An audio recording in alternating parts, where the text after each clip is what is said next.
Hi students, welcome to Competitive Cracker. നോക്കിയാൽ നമ്മൾ ഇന്നെന്താ ഡിസ്കസ് ചെയ്യാൻ പോകുന്നത് HSSTയുടെ കോമേഴ്സിൻ്റെ അല്ലേ എക്സാം വരുന്നുണ്ട് സംഭവം. ഇപ്പോൾ നെക്സ്റ്റ് ഇയർ എന്തായാലും വെരി സൂൺ എക്സാംസ് വരാൻ ചാൻസ് ഉണ്ട്. അതിൻ്റെ ജനറൽ പേപ്പറിൻ്റെ കുറച്ച് ഇമ്പോർട്ടൻറ്റ് ക്വസ്റ്റ്യൻസുമായിട്ടാണ് ഞാൻ ഇന്ന് ഡിസ്കസ് ചെയ്യാൻ പോകുന്നത്.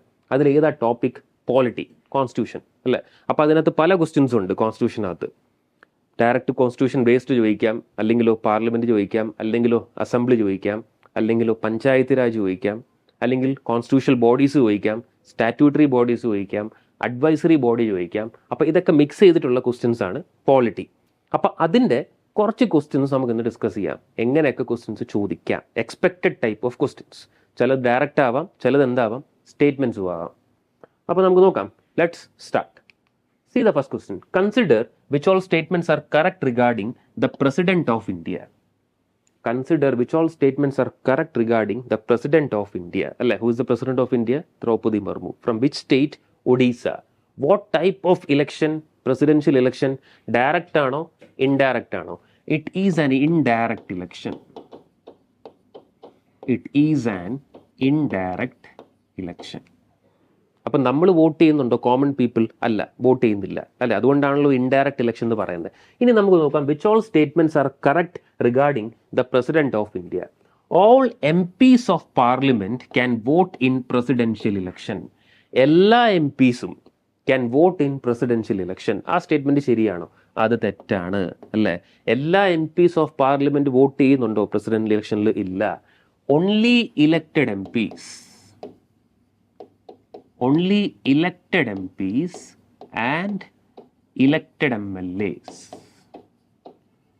Only elected MPs and elected MLAs are voting in presidential election. അപ്പോൾ നോമിനേറ്റഡ് MPs അവർക്ക് വോട്ട് ചെയ്യാൻ പറ്റുമോ? പറ്റത്തില്ല. Nominated MLAs can they vote in presidential election? അവർക്കും പറ്റത്തില്ല. That is why the first statement is wrong. All MPs of parliament can vote in presidential election എന്ന് പറയുമ്പോൾ ആ സ്റ്റേറ്റ്മെന്റ് തെറ്റാണ്. Only elected MPs and elected MLAs can vote in presidential election. അടുത്ത നോക്കാം. The 5-year term of the president is calculated. എന്നോട്ടാ calculate ചെയ്യുന്നത്? From the day he or she assumes charge. അപ്പോൾ എന്നാണോ ചാർജ് അസ്യൂം ചെയ്യുന്നത് അന്നോട്ടാണ് 5 വർഷത്തിന്റെ കാലാവധി കാൽക്കുലേറ്റ് ചെയ്യുന്നത് പ്രസിഡന്റ്. ആ സ്റ്റേറ്റ്മെന്റ് ശരിയാണോ തെറ്റാണോ? അത് ശരിയാണ്. അപ്പോൾ which all statements are correct? Only B2 only is the right answer. ആരാണ് വൈസ് പ്രസിഡന്റ് ഇലക്ഷനിൽ വോട്ട് ചെയ്യുന്നത്? അവിടെ MPs ഓഫ് പാർലമെന്റ് അവിടെ എല്ലാം വരുന്നുണ്ട് അല്ലേ, നോമിനേറ്റഡും വരുന്നുണ്ട്. ബട്ട് അവിടെ MLAs വരുന്നുണ്ടോ? വരുന്നില്ല. അപ്പോൾ ആ പാറ്റേൺ ഓർത്ത് വെച്ചോണേ. പ്രസിഡന്റ്, വൈസ് പ്രസിഡന്റ് ഡിഫറൻഷിയേറ്റ് ചെയ്യണം. ചിലതിൽ ഡയറക്റ്റ്, ചില പ്രായം സെയിം ആയിരിക്കും, കാലാവധി സെയിം ആയിരിക്കും, ബട്ട് പ്രൊസീജിയർ ഓഫ് ഇലക്ഷനിൽ വ്യത്യാസമുണ്ട് സംഭവം. അപ്പോൾ who is voting in presidential election? Only elected MPs and elected MLAs are voting in presidential election. Who is voting in vice president's election? MPs of parliament. അവിടെ നോമിനേറ്റഡും vote ചെയ്യുന്നുണ്ട്, but അവിടെ MLAs vote ചെയ്യുന്നില്ല. അപ്പോൾ 1 answer is B, 2 only is the right answer. Fine. അടുത്ത നോക്കാം. Consider the statements which are correct regarding അമെൻമെന്റ്. ഏത് ആർട്ടിക്കിളാണ് അമെൻമെന്റ്? ആർട്ടിക്കിൾ 368 വേണമെങ്കിൽ പറയാം. എവിടെ നിന്നാണ് നമ്മൾ ബോറോ ചെയ്തിരിക്കുന്നത്? We borrowed this concept from South Africa. See the first statement. ഇവിടെ ഒരു വേർഡ് കൂടെ ഞാൻ ആഡ് ചെയ്യേ. അമെൻമെന്റ് can be done in 2 ways only. 2 രീതിയിൽ മാത്രമേ അമെൻഡ് ചെയ്യാൻ പറ്റത്തുള്ളൂ. അതാണ് ഫസ്റ്റ് സ്റ്റേറ്റ്മെന്റ്. അമെൻമെന്റ് can be done only in 2 ways. ആ സ്റ്റേറ്റ്മെന്റ് ശരിയാണോ തെറ്റാണോ? അത് തെറ്റാണ്. അമെൻമെന്റ് can be done in how many ways? 3 ways. ഏതൊക്കെയാണ്? ഒന്ന് സിമ്പിൾ മെജോറിറ്റി, ഒന്ന് സിമ്പിൾ മെജോറിറ്റി. അടുത്ത ഏതാ? Special majority. ക്ലിയർ? അല്ലെങ്കിൽ 2/3 മെജോറിറ്റി. അടുത്ത ഏതാ? Special majority with ratification of states. Ratification of not more than half of the states. അങ്ങനെ ഒന്ന് ഓർത്ത് വെച്ചോണേ. അപ്പൊ 3 ways we can amend the constitution. ഒന്ന് സിമ്പിൾ മെജോറിറ്റി, രണ്ടാമതോ സ്പെഷ്യൽ മെജോറിറ്റി, മൂന്നാമത് special majority with ratification of not more than half of the states. Clear? അപ്പോൾ first statement എന്താണ്? ശരിയാണോ തെറ്റാണ്? അമെൻമെന്റ്സ് can be done in how many ways? 3 ways. Simple majority, special majority with the ratification of not more than half of the states. അപ്പോൾ 1 തെറ്റാണ്. അടുത്തത്, under article 368 അമെൻമെന്റ്സ് can be done in 2 ways. Under article 368 രണ്ട് രീതിയിൽ amend ചെയ്യാൻ പറ്റത്തുള്ളൂ. അത് ശരിയാണ്. ഏതൊക്കെയാണ്? Special majority and special majority with the ratification of States. First statement വരത്തില്ല അല്ലേ? സിമ്പിൾ മെജോറിറ്റി ആണെങ്കിൽ അത് ആർട്ടിക്കിൾ 368 വരത്തില്ല. ബാക്കി രണ്ടെണ്ണം ആർട്ടിക്കിൾ 368 വഴി അമെൻഡ് ചെയ്യാൻ പറ്റും. അപ്പോൾ രണ്ടാമത്തെ സ്റ്റേറ്റ്മെന്റ് ശരിയാണ്. അണ്ടർ ആർട്ടിക്കിൾ 368 അമെൻമെന്റ്സ് can be done in 2 ways. അത് ശരിയാണ്. അടുത്ത, a major portion of the constitution can be amended by a 2/3 majority. A major portion of the constitution can be amended by a 2/3 majority. ആ statement ശരിയാണോ? അത് ശരിയാണ് അല്ലേ? A major portion of the constitution can be amended in how many majority? By 2/3 majority. അപ്പോൾ first തെറ്റാണ്. അപ്പോൾ answer എന്താ വരണ്ടേ? ആൻസർ ഈ C, 2 and 3 only is the right answer. First തെറ്റാണ്. 3 ways ആണ് പറ്റുന്നത്. ഇവിടെ ആകപ്പെട്ട് 2 way എന്നാണ് പറഞ്ഞിരിക്കുന്നത്. അപ്പോൾ 2, ആൻസർ ഈ C, 2 and 3 only is the right answer. Okay, അപ്പോൾ ടോപ്പിക്സ് നോക്കണേ. പ്രസിഡന്റ്, വൈസ് പ്രസിഡന്റ്, ഇപ്പോൾ അമെൻമെന്റ്. അടുത്ത നോക്കാം. In practice the policy of the government is shaped by ആരാണ്? The policy of the government is shaped by all the ministers, the prime minister, the cabinet, അതോ the special committee. In practice, the policy of the government is shaped by. ഒരു policy തീരുമാനം എടുക്കണമെങ്കിൽ എപ്പോഴും cabinet കൂടിയിട്ടാണ് policy തീരുമാനം എടുക്കുന്നത്. അപ്പോൾ answer എന്താ വരണ്ടേ? Answer is 3C, the cabinet. അപ്പോൾ in practice, the policy of the government is shaped by C, the cabinet. Important ആണ്. എനി തീരുമാനം, ഇമ്പോർട്ടൻറ്റ് പോളിസി ഇഷ്യൂസ്, അതൊക്കെ ആരാ തീരുമാനിക്കുന്നത്? ക്യാബിനറ്റ് ആണ് തീരുമാനിക്കുന്നത്. ക്യാബിനറ്റിൽ ആരൊക്കെ വരാം? പ്രൈം മിനിസ്റ്റർ വരും, സം ഇമ്പോർട്ടൻറ്റ് പവർഫുൾ മിനിസ്റ്റേഴ്സും വരും. അപ്പോൾ ക്വസ്റ്റ്യൻസ് കൊണ്ടോ ഇങ്ങനെയൊക്കെ ചോദിക്കാം. എന്ത്? HSSTയുടെ ജനറൽ പേപ്പറിൽ ചോദിക്കാം. ക്ലിയർ? അപ്പോൾ നോക്കി, ഇതിനു വേണ്ടിയാണ് നമ്മൾ പഠിക്കുന്നത് അല്ലേ? HSSTയുടെ കോമേഴ്സ് ന്യൂ ബാച്ച് നമ്മൾ സ്റ്റാർട്ട് ചെയ്തിട്ടുണ്ട് സംഭവം അല്ലേ? അപ്പോൾ എന്തൊക്കെയാണ് നമ്മൾ പ്രൊവൈഡ് ചെയ്യുന്നത്? Recorded classes are there, live sessions are there. കണ്ടോ, ഫസ്റ്റും ലാസ്റ്റും നോക്കിയേ, ബോത്ത് വി ആർ പ്രൊവൈഡിങ്. അതിൻ്റെ കൂടെയോ model exams are there, mock exams are there. അത് കഴിയുമ്പോഴോ ഡെഫിനറ്റ്ലി ഡൗട്ട് വരും, ഡൗട്ട് ക്ലിയറൻസ്. പ്ലസ് ഇതൊക്കെ പഠിക്കാൻ വേണ്ടി PDF materials also we are providing. അപ്പോൾ പുതിയ ബാച്ച് സ്റ്റാർട്ടായിട്ടുണ്ട്. കണ്ടോ, എവറിത്തിങ്. ഒരു എക്സാം ക്രാക്ക് ചെയ്യാൻ എന്തൊക്കെ വേണം, ആ സിലബസ് ഓറിയൻറ്റഡ് എല്ലാം നമ്മൾ പ്രൊവൈഡ് ചെയ്യുന്നുണ്ട് PDF മെറ്റീരിയൽസിൽ. Plus recorded class, live sessions, then mock exams, then doubt clearance, plus mentor സപ്പോർട്ടും ഉണ്ട് സംഭവം. ക്ലിയർ അല്ലേ? അപ്പോൾ നോക്കിയേ, പുതിയ ബാച്ച് സ്റ്റാർട്ട് ആയിട്ടുണ്ട്. Those who are interested, batch join ചെയ്യാൻ താല്പര്യമുള്ളവർ നമ്മുടെ ഒരു ഗൂഗിൾ ഫോം കൊടുത്തിട്ടുണ്ട്, അതിൽ അപ്ലൈ ചെയ്യുക. അല്ലെങ്കിൽ ഫ്രീ വാട്സാപ്പ് ഗ്രൂപ്പ് നമ്മൾ കൊടുക്കുന്നുണ്ട് സംഭവം. അതിൽ നിങ്ങൾ ഡൗട്ടൊക്കെ ക്ലിയർ ചെയ്യുക. Still if you are having any doubts, contact in this number. അപ്പോൾ പുതിയ ബാച്ചൊക്കെ സ്റ്റാർട്ട് ആയിട്ടുണ്ട്. പഠിക്കുക. വെരി സൂൺ അല്ലേ? നെക്സ്റ്റ് ഇയർ പെട്ടെന്ന് തന്നെ പരീക്ഷ വരാൻ ചാൻസ് ഉണ്ട്. ഓക്കെ, അപ്പോൾ അടുത്ത ക്വസ്റ്റ്യൻ നോക്കാം. Something regarding legislative council. MLA അല്ല, ലെജിസ്ലേറ്റീവ് കൗൺസിലിനെ പറ്റി ചോദ്യമാണ്. The legislative council in a state can be created or disbanded by. അപ്പോൾ സംതിങ് റിഗാർഡിംഗ് MLCനെ പറ്റിയാണ് പറയുന്നത്. എല്ലാ 28 സ്റ്റേറ്റ് ഉണ്ട് നമുക്ക്. ആ 28 സ്റ്റേറ്റിൽ MLCs ഉണ്ടോ? ഇല്ല. എത്ര സ്റ്റേറ്റിൽ MLCs ഉള്ളത്? 6 സ്റ്റേറ്റിലാണ് MLC ഉള്ളത്. ഏതൊക്കെയാണ്? Uttar Pradesh, next Bihar, next Karnataka, next Telangana, next Andhra Pradesh, പിന്നെ മഹാരാഷ്ട്ര. ഇതാണ് 6 സ്റ്റേറ്റ്. ഉത്തർപ്രദേശ്, ബീഹാർ, കർണാടക, തെലങ്കാന, ആന്ധ്ര, മഹാരാഷ്ട്ര. അപ്പോൾ മുകളിൽ 2 UP ആൻഡ് ബീഹാർ, താഴെ 3 കർണാടക, തെലങ്കാന, ആന്ധ്ര, പിന്നെ വെസ്റ്റിൽ ഒരെണ്ണം, അത് ഇതാ മഹാരാഷ്ട്ര. അവിടെ അപ്പോൾ മെമ്പർ ഓഫ് ലെജിസ്ലേറ്റീവ് അസംബ്ലി ഉണ്ട്, മെമ്പർ ഓഫ് ലെജിസ്ലേറ്റീവ് കൗൺസിലും ഉണ്ട്. കേരളത്തിലുണ്ടോ? ഇല്ല. അപ്പോൾ suppose the legislative council in a state can be created or be disbanded by hmm. ഇപ്പം നമുക്കും വേണം എന്ന് കേരളം ചോദിക്കുവാണെങ്കിൽ വെറും കേരളം മാത്രം തീരുമാനിച്ചാൽ മതി. First option legislative assembly alone, അല്ലെങ്കിലോ പാർലമെന്റ് അലോൺ, അല്ലെങ്കിൽ അടുത്ത ഓപ്ഷൻ നോക്കി parliament on the recommendation of state legislature. അടുത്തതോ president on the recommendation of the governor. Suppose Kerala needs legislative council, അവരാരോട് റെക്കമെൻഡ് ചെയ്യണം? പാർലമെന്റിനോട് ചെയ്യണം. അവർ പിന്നെ തീരുമാനിക്കും വേണോ വേണ്ടയോ എന്ന്. അതാണല്ലോ ഒരു പ്രൊസീജിയർ വരുന്നത് അല്ലേ ഫെഡറൽ ഫോമിനകത്ത്. അപ്പോൾ എന്താണ് ആൻസർ വരേണ്ടത്? ബെസ്റ്റ് ഓപ്ഷൻ ഏതാണ്? ആൻസർ സി അല്ലേ വരേണ്ടത്. Parliament on the recommendation of what? State legislature. അപ്പോൾ the legislative council in a state can be created or disbanded by parliament on the recommendation of state legislature. അപ്പോൾ കേരളത്തിന് വേണമെങ്കിൽ ആദ്യം recommend ചെയ്യണം, അവർ തീരുമാനിക്കും കൊടുക്കണോ വേണ്ടിയോ എന്ന്. അതാണ് ക്രിയേറ്റഡ് ഓർ ഡിസ്ബാൻഡഡ്. ഏതാണ് ആർട്ടിക്കിൾ അതൊക്കെ ഒന്ന് നോക്കിയിട്ട് പോണേ. അപ്പോൾ ലോക്സഭ, രാജ്യസഭ, MLA പഠിച്ചു പോകുമ്പോൾ ചിലപ്പോൾ അവരെന്ത് ചോദിക്കാം, MLCസിനെ പറ്റിയും ക്വസ്റ്റ്യൻ ചോദിക്കാം.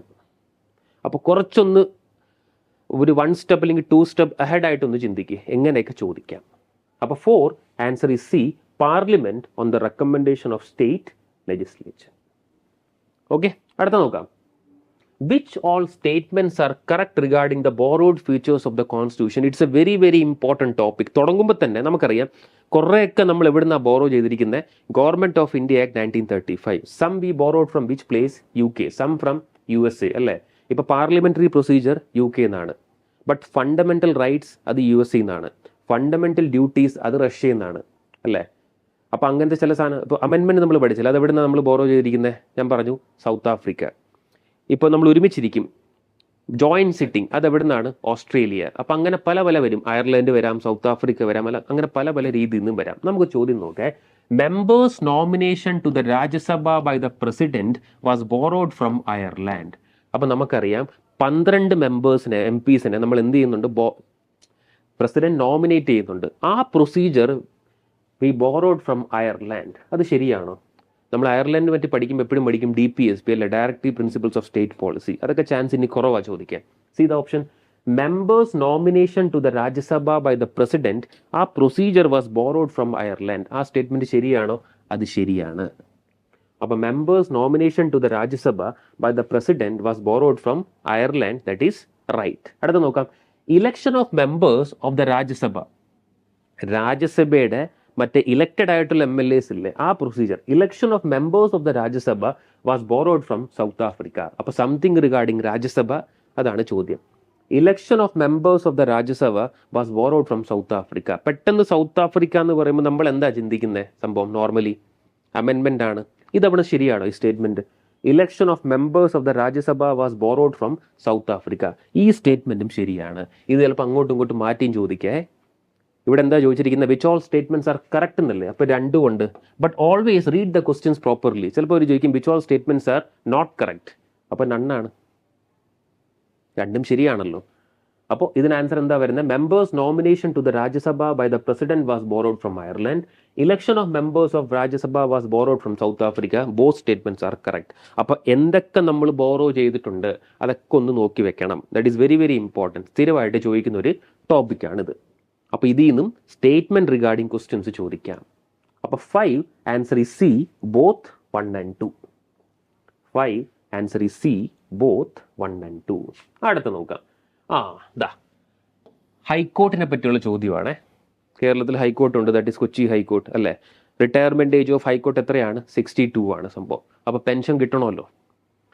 Pension of the high court judge is charged on what? The consolidated fund of state, contingency fund of state, consolidated fund of India, contingency fund of India. അപ്പോൾ സുപ്രീം കോർട്ട് ജഡ്ജസും ഉണ്ട്, ഹൈക്കോർട്ട് ജഡ്ജസും ഉണ്ട്. നമുക്ക് ആദ്യം സുപ്രീം കോർട്ട് നോക്കാം. Salary of supreme court judge,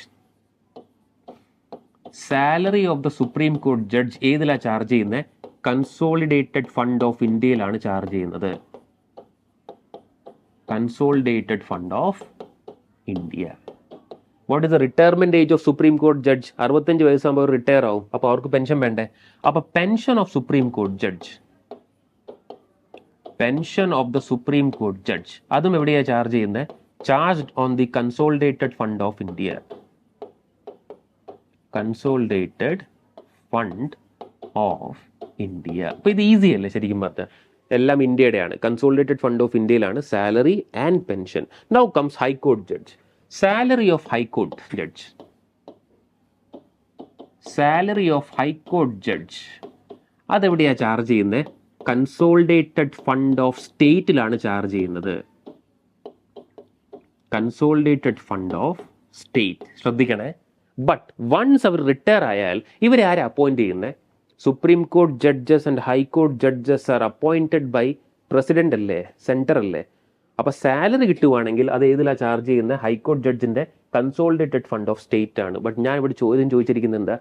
pension of the high court judge is charge on what? Once pension ആയാൽ പിന്നെ സ്റ്റേറ്റിന്റെ അതിലല്ല ചാർജ് ചെയ്യുന്നത്. അപ്പൊ ആൻസർ എന്താ വരണ്ടേ?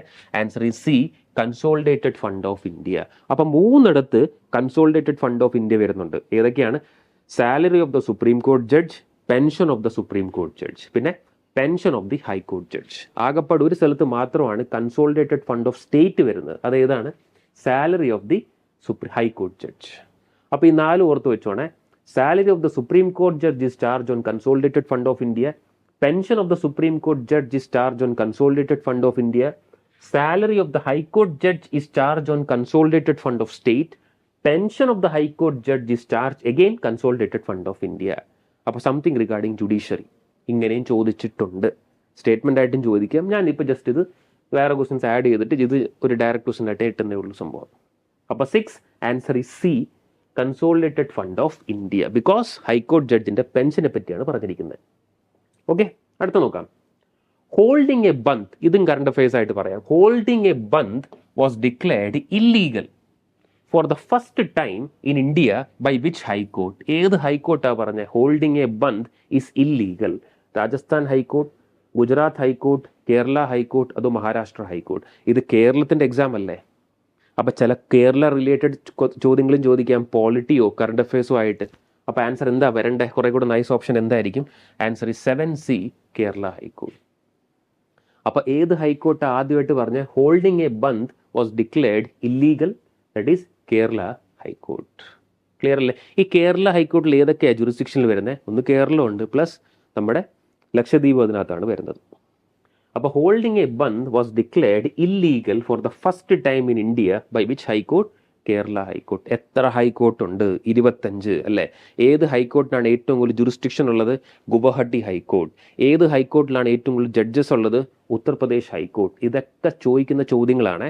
അപ്പോൾ ടോപ്പിക് ഇമ്പോർട്ടൻ്റ് ആണ് regarding high court and supreme court. നിങ്ങളുടെ സിലബസ് നോക്കണേ, ഇതുപോലെയൊക്കെ തന്നെയായിരിക്കും സിലബസ് കിടക്കുന്നത്. അപ്പോൾ 7 answer is C, Kerala high court. Okay, അടുത്ത നോക്കാം. The president may appoint all of the following except. ആരെയൊക്കെയാണ് പ്രസിഡന്റ് അപ്പോയിന്റ് ചെയ്യുന്നത്? Prime minister, governor, high court judges, Rajya Sabha chairman. President ആരെയൊക്കെ അപ്പോയിന്റ് ചെയ്യുന്നത്? ഉറപ്പാണ്, ഹി അപ്പോയിന്റ്സ് പ്രൈം മിനിസ്റ്റർ. അടുത്തതോ, he appoints council of ministers. ബാക്കിയുള്ള മിനിസ്റ്റേഴ്സിന് ആരെ അപ്പോയിന്റ് ചെയ്യുന്നത്? പ്രസിഡന്റ് ആണ്, but on the advice of prime minister. പിന്നെ he appoints supreme court judge. അപ്പോൾ ഉറപ്പാണ്, ഹി അപ്പോയിന്റ്സ് ഹൈക്കോർട്ട് ജഡ്ജ് അല്ലേ? ആരാണ് ഗവർണറിനെ അപ്പോയിന്റ് ചെയ്യുന്നത്? പ്രസിഡന്റ് ആണ്. അപ്പോൾ അങ്ങനെ തന്നെ കട്ട് ചെയ്ത് വരുമ്പോൾ നമ്മൾ ഒരു സ്ഥലത്തെത്തും. എന്താണ്? രാജ്യസഭ ചെയർമാൻ. ആരാണ് രാജ്യസഭ ചെയർമാൻ? നമ്മളപ്പോൾ കാണത്തില്ല ഒരു കസേരയിൽ.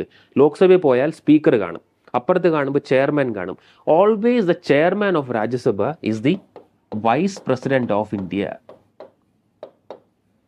Vice president of India. അപ്പൊ ഇവിടെ അല്ലേ ക്വസ്റ്റ്യൻ മാറുന്നത്? ഇലക്ഷൻ കഴിഞ്ഞു, ഓത്ത് പറഞ്ഞു കൊടുക്കുന്നത് ആരാ? പ്രസിഡന്റ് ആണ്. ബട്ട് അപ്പോയിന്റ് ചെയ്യുന്ന പ്രസിഡന്റ് ആണോ? അല്ല. അതുപോലെ തന്നെ NHRC, election commission, finance commission, ഇവരൊക്കെ അപ്പോയിന്റ് ആരാ ചെയ്യുന്നത്? പ്രസിഡന്റ് ആണ്. അപ്പോൾ the president may appoint all of the following except Rajya Sabha chairman.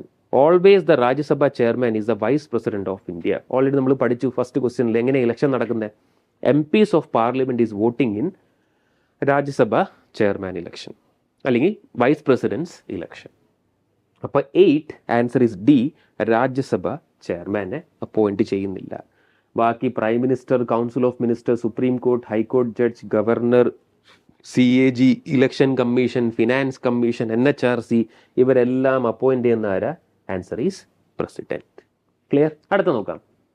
Grant in aid. കണ്ടോ, കുറച്ച് കാശ് കൊടുക്കണമല്ലോ സ്റ്റേറ്റിനൊക്കെ. Provided every year to such states as are in need of assistance is determined by hmm? ആരാ ഡിറ്റർമൈൻ ചെയ്യുന്നത്? എല്ലാ വർഷവും ഇത്രയും ഫണ്ട് സ്റ്റേറ്റിന് കൊടുക്കണം. പ്രസിഡന്റ് ആണോ തീരുമാനിക്കുന്നത്? അതോ പ്രൈം മിനിസ്റ്റർ ആണോ? അതോ ഫിനാൻസ് കമ്മീഷൻ ആണോ? അതോ സുപ്രീം കോർട്ടാണോ? കാശ് കൊടുക്കണം ഇത്രയെങ്കിലും അല്ലേ? ഇത്രയും സെന്ററിന് ഫണ്ട് കിട്ടുന്നുണ്ടെങ്കിൽ അതിൽ ഇത്ര ശതമാനം സ്റ്റേറ്റിന് കൊടുക്കണം. ഇതെപ്പോഴും ആരാ തീരുമാനിക്കുന്നത്? അതാണ് ഫിനാൻസ് കമ്മീഷൻ. ഇത് കറണ്ട് അഫയേഴ്സ് ആണ് ശരിക്കും പറഞ്ഞാൽ. റീസെൻ്റ്ലി ഒരു 16th ഫിനാൻസ് കമ്മീഷനൊക്കെ അപ്പോയിന്റ് ചെയ്തിട്ടുണ്ട്. അപ്പോൾ ഫിനാൻസ് കമ്മീഷൻ എന്താ ചെയ്യുന്നത്? അവർ അഡ്വൈസ് ചെയ്യും അല്ലേ, ഇത്രയും ഫണ്ട് സെൻറ്റർ സ്റ്റേറ്റിന് കൊടുത്തിരിക്കണം. അപ്പോൾ grant in aid are provided every year to such states are in need of assistance is determined by finance commission. അപ്പോൾ ഏത് ആർട്ടിക്കിളാണ്, ഇപ്പോൾ ഏത് ഫിനാൻസ് കമ്മീഷനാണ് അപ്പോയിൻറ്റ് ചെയ്തിരിക്കുന്നത്, ഇതൊക്കെയാണ് നമ്മൾ എടുക്കുന്ന ക്വസ്റ്റ്യൻസ് ആയിട്ട് ക്ലാസ്സിൽ. ക്ലിയർ? അപ്പോൾ ഫിനാൻസ് കമ്മീഷൻ അതുപോലത്തെ ടോപ്പിക്സ് ആർ വളരെ ഇമ്പോർട്ടൻ്റ് ആണ്. ഇവിടെ finance commission, election commission, Lokpal, Lokayukta, CAG, പിന്നെന്താ പറയുക, വേണമെങ്കിൽ പറയാം attorney general of India, advocate general of India, പിന്നെ റൈറ്റ് ടു ഇൻഫോർമേഷൻ ആക്ട്. ആ സിലബസ് കണ്ടോ സംഭവം? അപ്പോൾ ഓരോ ടോപ്പിക്സ് ഈ രീതിയിലാണ് നമ്മൾ പഠിപ്പിക്കുന്നത്. അപ്പോൾ grant in aid are provided every year to such states are in need of assistance is determined by hmm? Answer is 9C, finance commission. Answer is 9C, finance commission. അപ്പോൾ കണ്ടോ, സിലബസ് ഓറിയൻറ്റഡ് ക്വസ്റ്റ്യൻസ് ആണ് നമ്മളിപ്പോൾ discuss ചെയ്തത്. ഇതേ രീതിയിൽ തന്നെയാണ് പോളിറ്റിയിൽ general പേപ്പറിൽ questions ചോദിക്കുന്നത്. ക്ലിയർ? അപ്പോൾ ഇതുപോലത്തെ ടോപ്പിക്സുമായിട്ട് നമുക്ക് അടുത്ത വട്ടം വീണ്ടും കാണാം. Okay, thank you.